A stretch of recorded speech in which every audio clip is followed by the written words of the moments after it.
Це проєкт «Відновлення міст». Сьогодні наша команда відвідає Бородянку. Ми побуваємо у відновленому ЦНАПі. А як людині на кріслі колісному чи маломобільним групам потрапити на другий ліфт. поверх? А виявляється, є ліфт.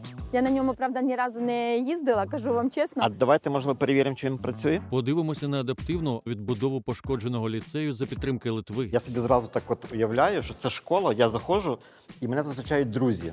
Та дізнаємося, як живе сьогодні Бородянська громада. За гонорари, які вони отримають в Нью-Йорку, ми будемо відбудовувати воду і каналізацію в садочок Піноккіо. Мене звати Марко Савицький. Я архітектор та громадський діяч. Разом з Ukrainer ми будемо досліджувати відбудову українських міст під час війни, їхню ідентичність та розвиток. Я стану вашим провідником в проєкті «Відновлення міст». Ми спробуємо зрозуміти, як буде відбудовуватись наша країна, розкажемо про натхненні проєкти, успішні кейси та небайдужі організації, які вже сьогодні повертають життя у постраждалі внаслідок війни міста.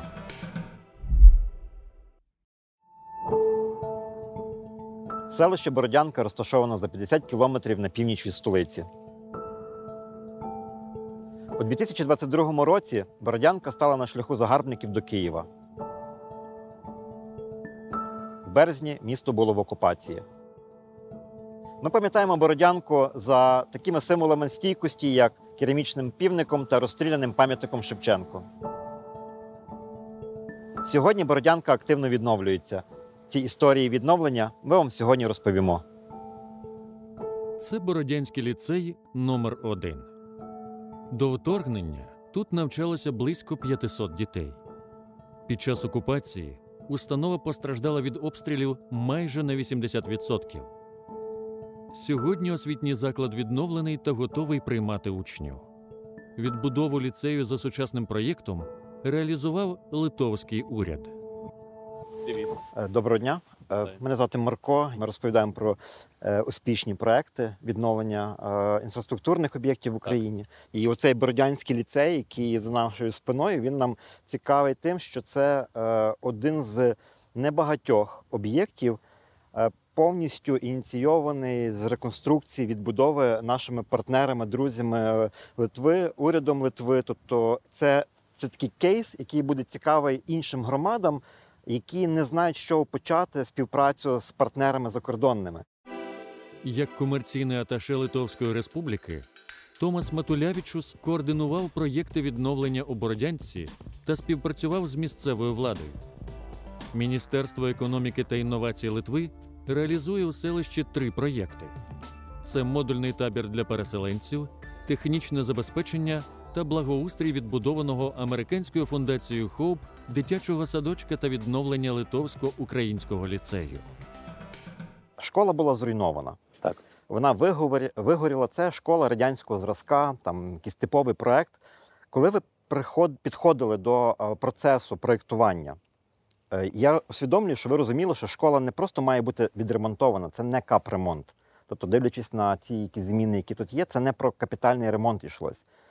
Які принципи новітньої освіти, нового підходу людиноорієнтованого проєктанти і ви, як і уряд, використовували в реновації цієї школи, відновленні цієї школи? Чим вона суттєво відрізняється від тої школи, яка була? Окрім того, що це була школа, став ліцей, що іншого стало? Що кращого стало? Якщо чесно, як ми прийшли перший цей раз і подивилися, як вона виглядає, прелімінарно подумали, скільки це може коштувати. Багато що ми не побачили. Чому? Це перше, як ти бачиш, що нема криші у школі, бачиш, що нема вікна, нема що ще. Але як ми починали вже роботи потім більше детальні, зрозуміли, що сам будинок був посхожений дуже. Тобто тріщини в стінах, то, що не бачили в першу чергу. І це, знаєте, якщо чесно, ми вже зараз розуміли, що якщо ми хотіли зробити таку 100% сучасну школу, треба було знищити будинок до нуля і строїти новий проєкт. Тобто це було б краще. І навіть по грошами, напевно, було трошки більше, але все одно. Ця школа, бачите, що сучасного. Ми намагалися, скільки нам дало технічні умови, зробити якийсь відкритий простір для дітей. Звісно, ти не можеш там змінити класах, наприклад, їхній простір, щось. Але простір, наприклад, там ви потім заходите, побачите, є такий атраріум величезний, де може збиратися спільнота. Потім, звісно, технології, обладнання, те ж саме меблі, всякі ці, як вони називаються, смарт-диски, нова котельня, тобто ефективна система опалення. Енергоефективність Так, теж енергоефективності. Це багато що, так, знаєте, як ти маєш старий будинок, дуже складно зробити, щоб він був такий 100%, знаєте, дуже ефективним, дуже гарним, навіть якщо вона гарно виглядає. Але це складно. Заходьте, будь ласка. Та заходьте. Це головний вхід. Так, головний Ми вхід. зразу потрапляємо в цей атріум, про який ви говорили. Так. Оце один із таких моментів, як ми намагалися із радянською школою зробити щось такого більш атрактивного, таку відкритий простір, щоб діти могли мати таку неформальну, маю на увазі, спілкування. Тут буде подушки. Тут ми плануємо на цю стіну покласти, можливо, екран щоб проектор. діти могли там, наприклад, збирались, не знаю, це урок якийсь буде, це буде кіно взагалі, подивитися взагалі. Ну, тобто, із того, що ми маємо, скільки у нас є обмеження, маю на увазі радянські стіни, але все-таки намагались і знайшли архітектори такого рішення, щоб... Для мене, як для архітектора, це дуже круто, тому що я собі зразу так уявляю, що це школа, я заходжу, і мене тут зустрічають друзі. Тобто школа, де тебе чекають друзі. Сидять, тобто це така велком-зона, дуже круто. Ідея для мене, як архітектора, дуже вражаюча. Не просто стандартний хол, де ми приходимо, такий розподільник, а там, де тебе чекають. Це дуже круто. Так. А в класах якісь ведуться роботи? Чи є якісь класи, де можна глянути просто, як виглядає клас, об'єм класу? Можемо, якщо знайдемо одразу якийсь клас, можемо зайти, не проблема. Але, я говорю, ця робота ведеться, але вони вже 95% зроблені. Подивимось. Це є типовий клас на загал? Так, це є типовий клас. Звісно, є декілька таких більш цікавіших класів, як, наприклад, там хімічний клас, він там має свою трошки обладнання, також є. Але це типовий клас, який ви бачите, кожна класа має цю смарт-деску, розумну доску, як ми говоримо. Ось. І вся класа буде, звісно, облаштована ще меблями, яких тобто це кожен клас має? Кожен клас має смарт-доску, так. Дуже круто. А я тут ще помітив, тут дуже тепло. Тут працює якась посилена котельня, чи це просто енергоефективність підвищена будинку? Ні, котельня нова, але в першу чергу по ефективності нові вікна, які мають багато цих камер, сучасне вікна. Тут батарея не гаряча. Батарея не гаряча, так, але ця теплота залишається в класах, маю на увазі. Тобто сама школа, бачите, навіть якщо там, кажеться, нічого багато не додали, але ефективна котельня, батарея, вікна і вже затримують теплоту. В сучасних умовах енергоефективність будівель – це дуже важливий фактор, але просторий клас, гарно. Я заздрю тим дітям, які будуть вчитися. Не кожна школа великих міст має такі умови, насправді. І це тішить, що це можемо зайти ще одну такі можливості. Подивитися.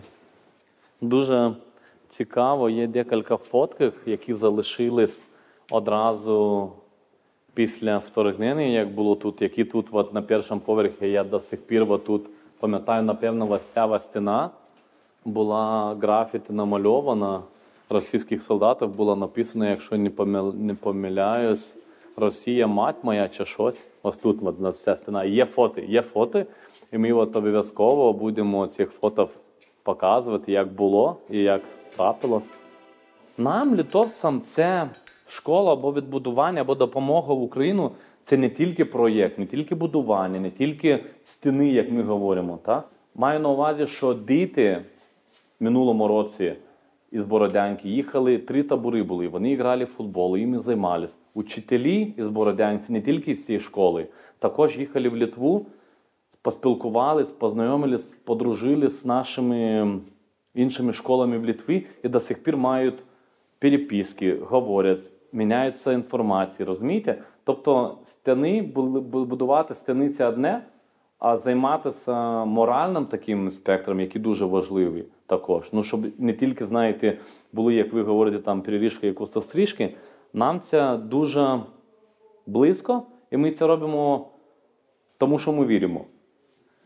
Маю на увазі, ми, можливо, маленька країна, яка, можливо, не має стільки ресурсів, але ми намагаємося зробити з тими ресурсами, яких маємо, ефективно, і ще притягувати міжнародних партнерів.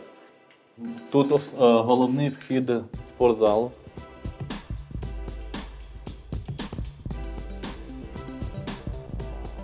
Тут ми бачимо актовий зал, де буде збиратися діти та учителі, якщо буде якісь, не знаю, наради і так далі. Йдемо глянемо ще, напевно, в сховище. Так. Бо мені дуже, Так, насправді, так, як так, архітектору цікаво, Так. як воно було збудовано. Воно з нуля збудоване. З нуля загалом. нуля повністю. загалом. Ось. Але взагалі від нуля нічого не було. Розумієте, що це не підвал вже. Ну, тобто, очевидно, так? Ось, дивіться. Тут працює ще компанія, там, я говорю, також там 95% вже все зроблено, але зараз доробляють. Це якраз меблі, які будуть в класах. Так, от буде меблі, бачите, меблі, сучасні меблі, які будуть в класах. Теж регульовані. Регульовані, щоб діти могли, знаєте, це дуже важливо. Мені дуже було цікаво, чому батареї радіаторні були повищені на такого рівня. Але потім нам пояснили, що по умовах, якщо, наприклад, нема світла, і люди тоді, знаєте, як евакуаційний вхід працює, тобто ти ходиш по стіні. Якщо буде там радіатор такого розміру, то може зачепитися. А я так подумав, ну, практична річ не та, але я не подумав, що це от іменно ось так. От. Тут є декілька приміщень відкриті, так? Можна подивитися? Тоді передбачена своя система вентиляції. Так. Ось. Тикш. Де це? Ось. Ось такі декілька ще приміщень, в яких можна робити все, що треба. Як і класу заняття. Тобто їх не тільки от така, як сказати, один зал такий. Але є декілька таких. І ми ще вже так помаленькому говоримо з Міністерією освіти, що треба, якщо робити бомбосховище, і якщо ми хочемо, щоб це було таке багатофункціональне приміщення, треба робити спільну якусь територію, а потім ще декілька класів. Ну, як я і сказав, наприклад, ви навчаєте географію, повітряна тривога, тут є монітор, ось буде доска, все. Прийшов учитель тут, комп'ютер стоїть, він включив USB, і одразу той же самий урок він може продовжати навчальний процес. Тобто ми говоримо про інший якість, інший підхід для навчального процесу. Не тільки сховатися і сидіти, чекати, поки закінчиться повітряна тривога, але мати таку, ну, можемо сказати, підземну школу, де навчальний процес може не зупинятися, якщо повітряна тривога буде довше. Таке ж в мене зразу практичне, бо я бачу масштаб цього насправді, бо я трошки здивований масштабом самого бомбосховища. Який загальний бюджет реконструкції вийшов? І яка частка в тому бюджеті сховища? Майже 8 мільйонів євро. Тобто все. А по поводу сховищу 1 мільйон євро. 1 мільйон євро. От те, що ви бачите, від нуля, от все, ну, меблі це не то, але все, що ви бачите, плюс-мінус 1 мільйон. Яка площа сховища взагалі? 2000? 1050. 1050 квадратних метрів, так? Так.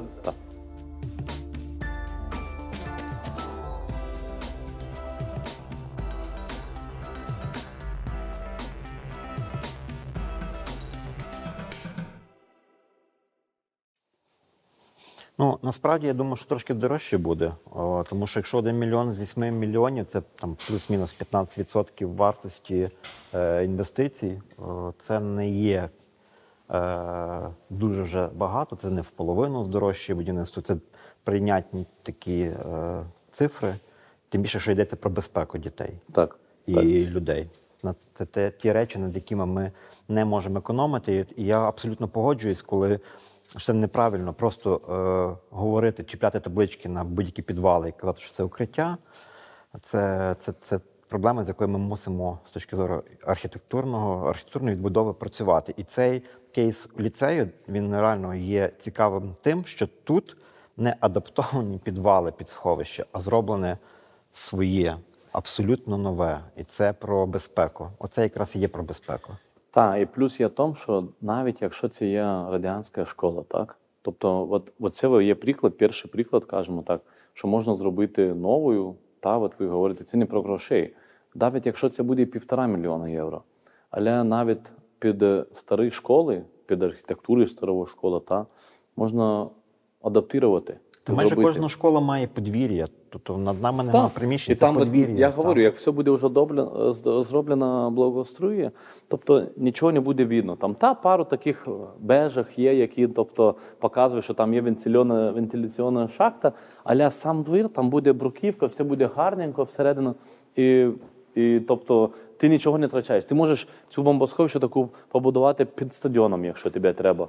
Налити цими, потім посадити траву, і все буде також гаразд. Які було відчуття перший раз, коли побачили ті руйнування? Відчуття були, як сказати, ми не виїхали з України, посольство, треба це сказати. Ми були до кінця, тобто від перших пострілів в Київ, і ми це бачили руйнування. Ну, тобто, так, ми приїхали на Західну Україну, Львов там і так далі, трошки на Польщу. Поки там збирали, що там, ми бачили цих руйнуваннях, ми вже активно, наші перші делегації приїхали в Київ в початку березня, тобто ні місяць не пройшов, але вже наш президент, міністр закордонних справ, інші, ми це все бачили. Бачили, як руйнується країна, як залишається тільки одна дорога від Києва. Тобто нам було боляче бачити те, що твориться, і те, в яку ми зараз ситуацію всі попали. Чому боляче? Тому що ми, як країна, ніколи не забули, що з нами зробили Радянський Союз, що вони намагалися зробити. Запретити мову, закривати наших храмах, закривати наших школах. Тобто перебудувати всю державу і всю історію переписати. Ми ніколи не забули наших братів, які загинули після Другої світової війни. Ми не забули цих, які наші предки були вивезені силом, примусили вивезти Сибірію. І те, що трапилось тут в Україні, нам було дуже близько. І ми зрозуміли, що або ми зараз разом, або ніколи. Тому що ми, якщо б ми не були країни НАТО, напевно, вони напали на нас ще раніше. Я переконаний, окрім вдячності від себе особисто литовському народу і уряду, я переконаний, що і Україна з Литвою буде завжди. Але в мене ще таке особисте питання. Скільки часу ви в Україні?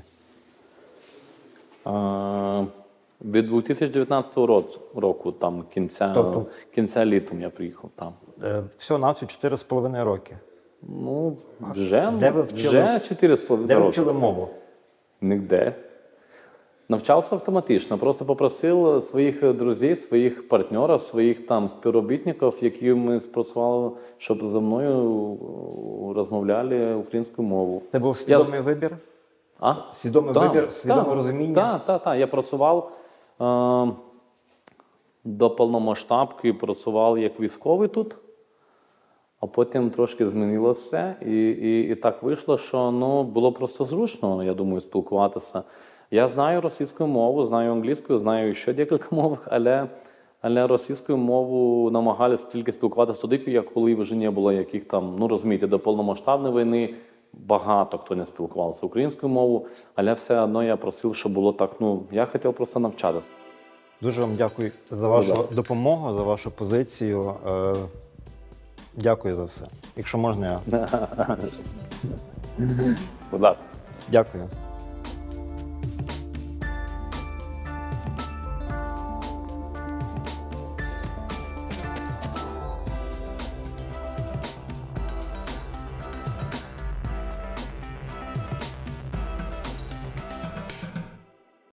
Інколи характер руйнувань такий великий, що ефективніше збудувати абсолютно нове, краще та людиноорієнтоване.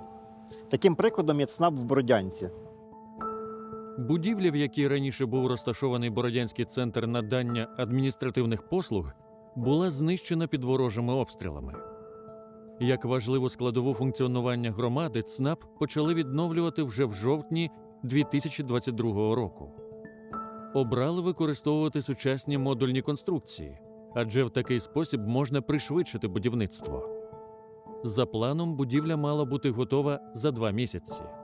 Але обстріли енергетичної інфраструктури та відключення світла дещо ускладнили встановлення конструкцій. Тож ЦНАП був готовий за 5 місяців і вже в березні 2023-го розпочав свою роботу. ЦНАП, те, що я знаю, він був повністю зруйнований. Тобто ЦНАП, Вщент. він був вщент зруйнований. Так як і наша це були сільська попадання рада, якісь, чи що це селищна. було? В нас було тут пряме попадання. У нас є фотографії, ми можемо це все показати. Як це будівлі, які не підлягали взагалі капремонту. Якщо, наприклад, ми дивимося будівля нашого графопресу, там у нас здійснювалось видавництво місцевих газет «Нацдвижем». Це місцева газета. Тому ЦНАП і будівля селищної ради вона не підлягалася ремонту. За рахунок місцевого бюджету були виділені кошти для того, щоб зробити тут фундамент і підключити всі комунікації. Це було з місцевого Але бюджету. ЦНАП він відновлювався як елемент програми відновлення загальної, чи як окремий інфраструктурний Це об'єкт? завдяки підтримки ПРООН. Це ПРООН нам допомогло і завдяки коштів Європейського Союзу. А чому повністю. ЦНАП? Ну, тобто, Центр наскільки... надання адміністративних послуг. Тут у нас здійснюється більше 260 послуг населення. Він був відновлений чи збудований Ця з конструкція нуля? була з нуля, тут нічого не було. А знову ж таки, по послугах. Ясно, що ЦНАПи, які робилися там до війни, вони надавали послуги, які були затребувані містянами. Зараз трошки інші, можливо, вимоги. Абсолютно Відповідно, вимоги. чи враховано при відновленні чи будівництві нового ЦНАПу оті всі моменти? Бо Все враховано. що там додалося, наприклад? Ну, дивіться, по-перше, я ж кажу, у нас зараз більше 260 послуг населенню надається. Можемо зайти, ви можете подивитися, якщо цікаво. Так. Тобто, дивіться, зараз, наприклад, якщо взяти до уваги, наш момент, те, що зараз у нас країна в війні, воююча країна, і ми програми, є постанови, які зараз дуже активно діються. 381, 600 постанова. 381 вона передбачає, це державні програми, вона передбачає відшкодування до 500 тисяч людям на зруйноване майно. І 600 постанова, це передбачає повністю, де знищене майно, людина може отримати компенсацію за свої квадратні знищені повністю метри, може придбати квартиру, будинок, при цьому земельна ділянка залишається у власності власника. І вже зараз у нас лютий, десь з числа, мабуть, 20 січня запрацювала 4-й пункт цієї постанови, де людина вже має право відбудуватися на Ця своїй програма землі. реально вже працює? А ви зараз запитаєте, скільки ми сертифікатів вже загрузили в Я, систему? звичайно, запитаю. І так. люди вже навіть деякі попідбирали собі квартири, будинки. Єдине, знаєте, що турбує? В зв'язку з тим, що громада знищена, у нас нема нового будівництва, нам немає людям, куди вкладати ці кошти. І люди вкладають, на жаль, Ірпінь, Буча, Немішаєво. Є такі в мене випадки з Загалиць, люди навіть на Закарпатті собі вже придивилися будинок. Дуже переживаю, що кількість населення, поки ми будемо відбудовуватися, може... Демографічна криза – це питання номер 1 у всіх таких розмовах, дискусіях. Це те, що буде дуже складним для України. І ми про це теж поговоримо, яким чином візією розвитку міста ви вкладаєте в ту візію повернення людей. Але по ЦНАПу ще пару моментів, тому що я як архітектор побачив. У нас зверху знаходяться реєстратори, у нас знаходяться 2 зали для переговорів, архітектурний відділ, кухня, туалети для людей з обмеженою рухами. У нас є ліфт і зверху є навіть окремий туалет. Хто робив проект? Взагалі, це від ПРООН? Це все ПРООН, так. Бо я дивлюсь по конструкції, це така модульна система. Так.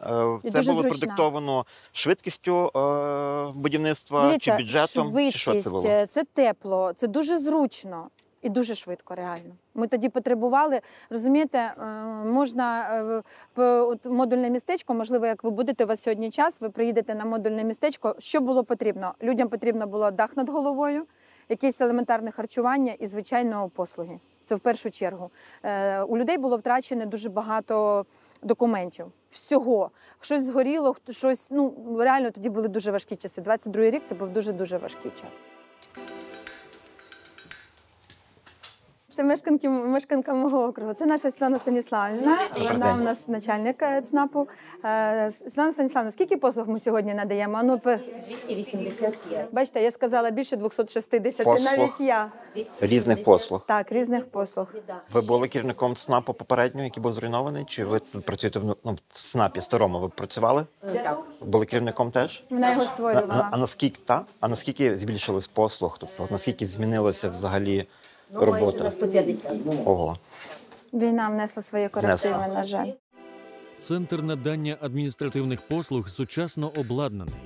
Має всередині кімнату відпочинку, кухню для персоналу та ліфт. За підтримки програми розвитку ООН у 2024 році ЦНАП планує отримати ще й станцію з виготовлення водійських посвідчень.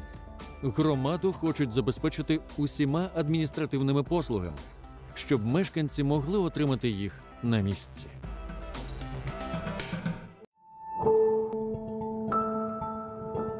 Вулиця Центральна у Бородянці була зруйнована майже повністю. Як і в інших доокупованих містах, ворог намагався знищити усі адміністративні будівлі, ніби стерти будь-який натяк про українську владу.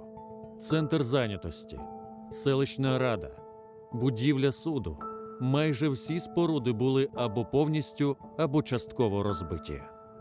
Ми йдемо по центральній вулиці, йдемо до об'єкту, який зараз в медіа його багато хто обговорює. Там починається багато шуму, обговорень. Так. У мене питання, як приймалося рішення по саме цій площі. Вона, до речі, знакова, тому що той пам'ятник Шевченка розстріляний, Вистояв, він так. став певним таким одним з брендів війни, У це всьому став світі. меморіалом певним, таким медійним. Виникла потреба тої площі, ревіталізації її, відновлення площі. Як приймалося рішення? Були якісь конкурси, чи це знову ж таки було прийнято рішення залучити якусь команду, яка була під боком, чи це комунальне підприємство?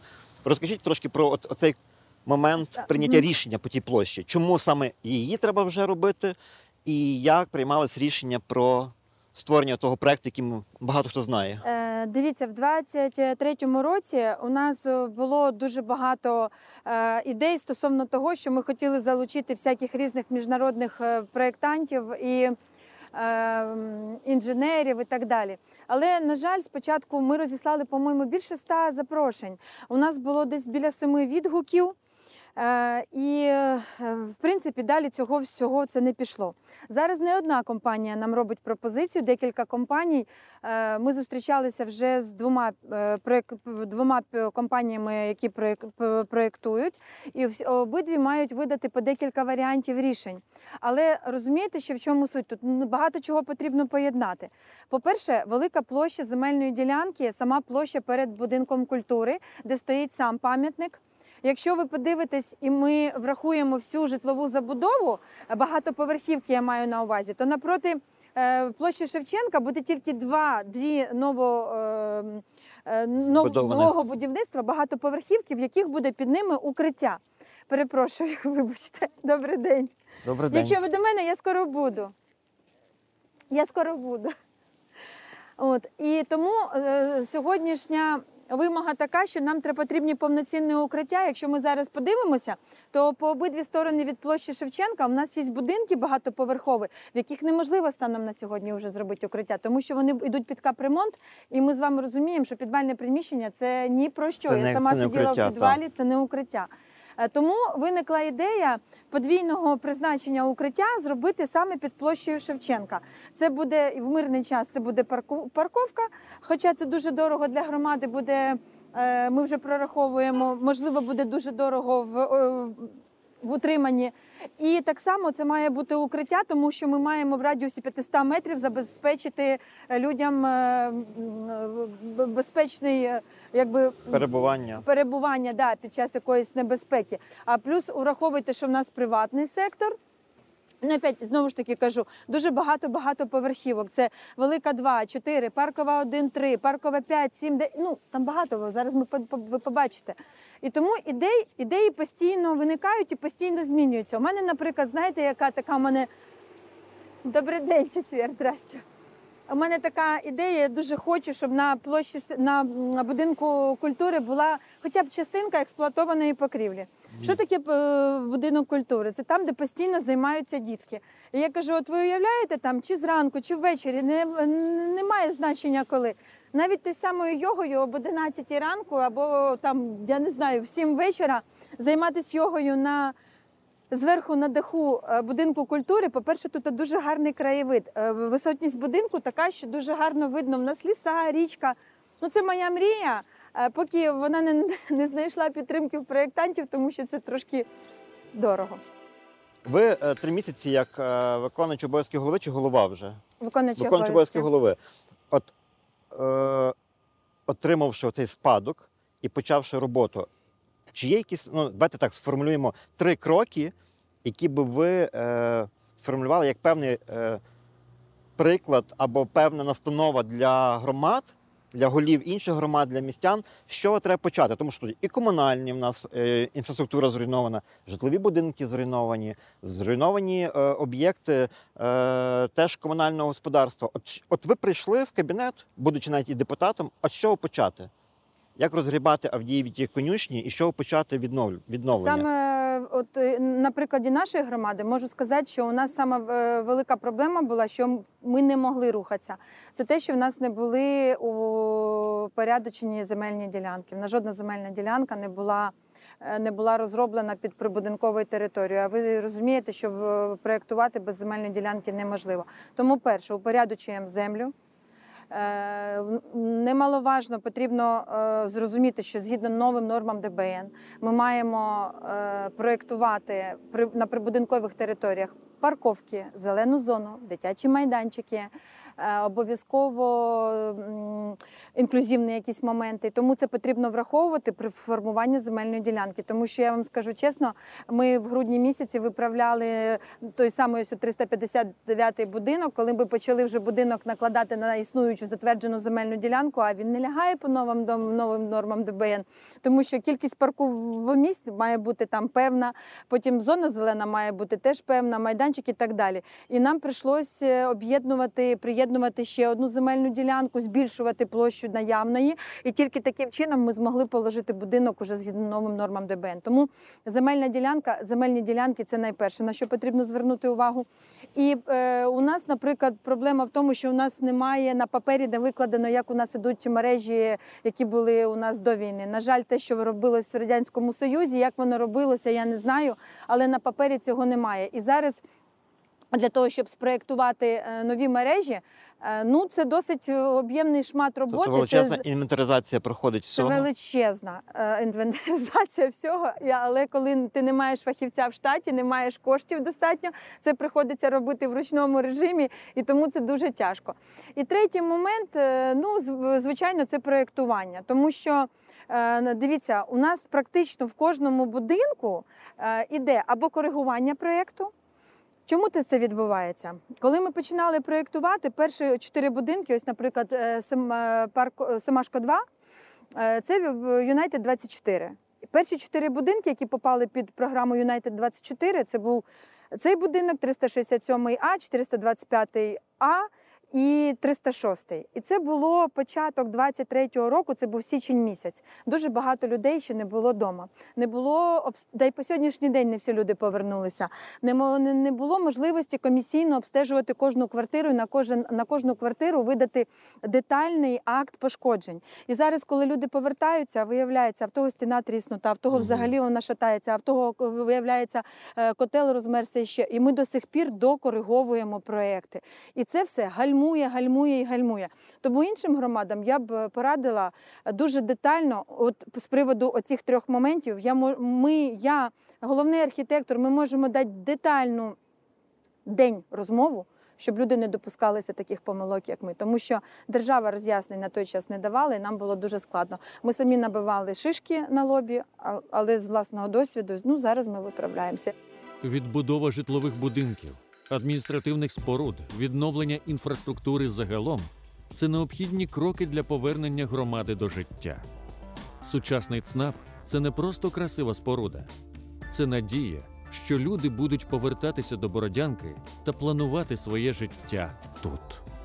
А новий ліцей дає можливість здобути якісну освіту молодому поколінню українців. На прикладі відновленого, відбудованого з нуля ЦНАПу в Бородянці, мені дуже сподобалося, що коли було прийнято рішення його відбудовувати, це не брався старий проект, а робився абсолютно новий проект, який вже відповідає потребам сучасності, затребуваний громадою. Він безбар'єрний, максимально безбар'єрний. Єдине, що я б хотів, це швидше навіть не докір, і точно не докір. Це я з повагою говорю про те, що в ЦНАПі передбачена інклюзивність, безбар'єрність, але для всіх, хто робить такі інфраструктурні об'єкти, де вкладаються кошти в інклюзивність, безбар'єрність, хочеться, щоб це працювало.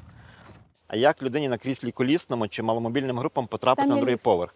А виявляється, є ліфт. Я на ньому, правда, ні разу не їздила, кажу вам чесно. А давайте, можливо, перевіримо, чи він працює? А давайте запитаємо, у нас начальник ЦНАПу. Ви ж розумієте, що це має бути за викликом, а Так. не просто так А можемо доступ. попробувати викликати? Давайте спробуємо. Давайте. Ірина Батько, а можна вас там? Добрий день. Добрий день. Я перепрошую. Можете 5 хвилиночок зачекати, якщо не складно? Алло, доброго дня.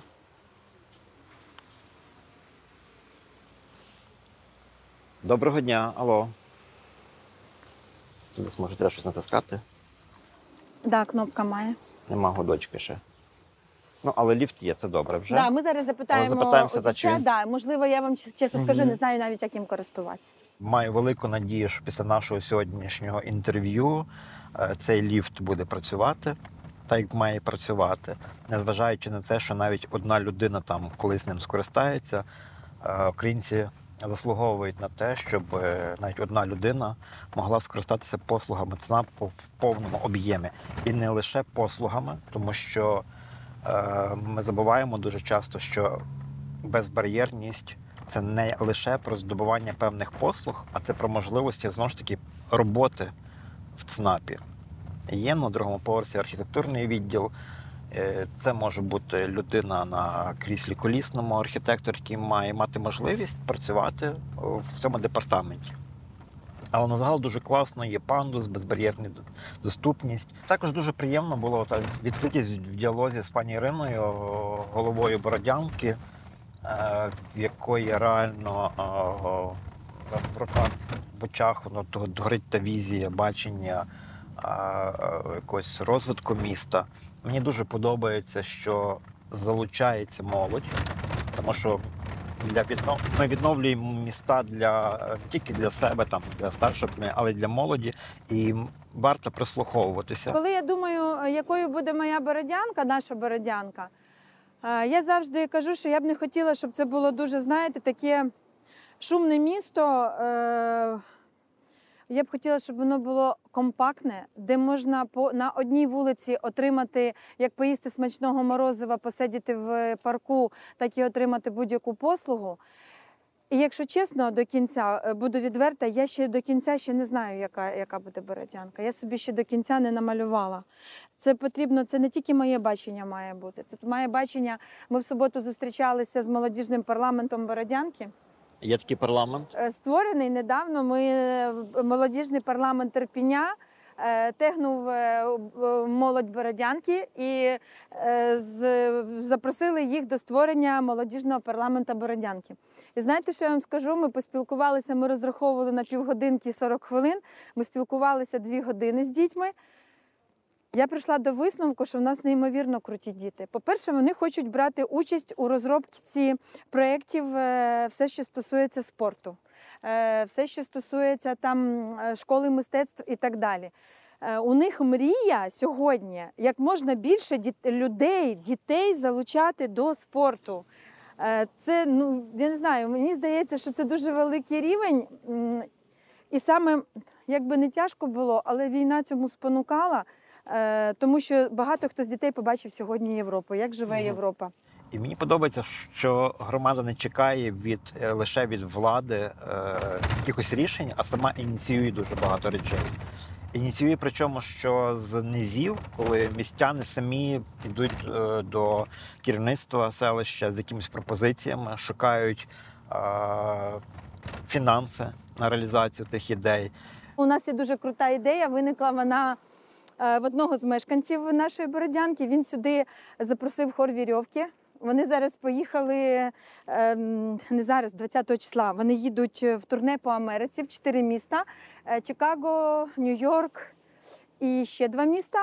Будуть давати благодійний концерт, не благодійний концерт, вони будуть давати в Нью-Йорку концерт, присвячений саме Бородянці.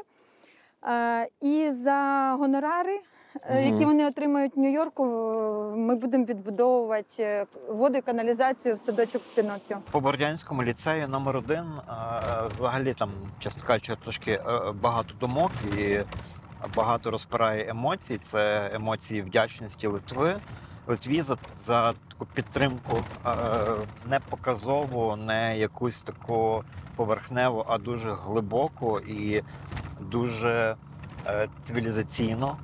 Сам ліцей, на мій подив, здивував своєю продуманістю процесів.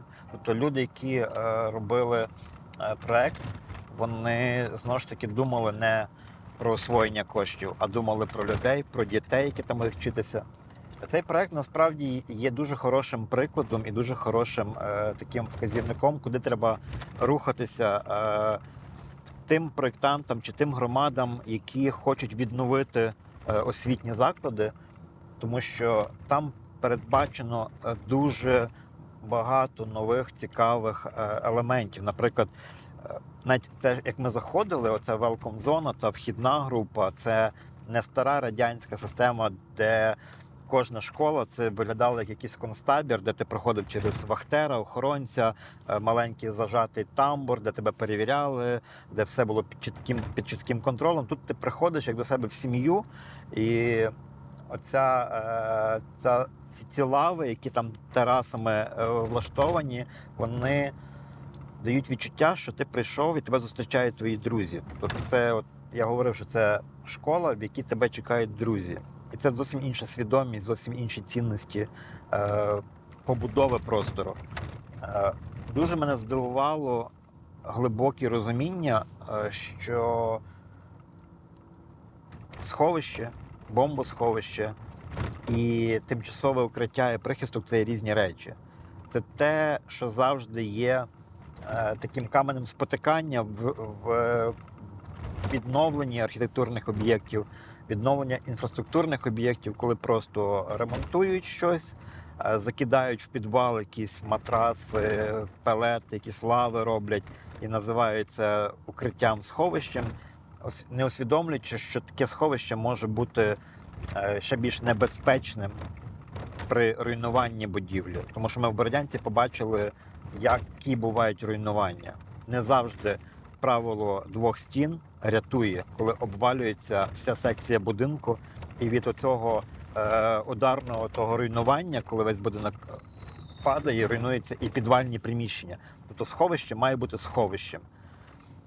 Тут в школі, напевно, я вперше бачу, коли от таким комплексним підходом було зроблено укриття, бомбосховище навіть, де не просто воно працює як сховище, але як місце, де можна вчитися, довготривалий час перебувати. І це теж дуже таке людиноорієнтоване, людиноцентричне рішення. Мені це дуже подобається.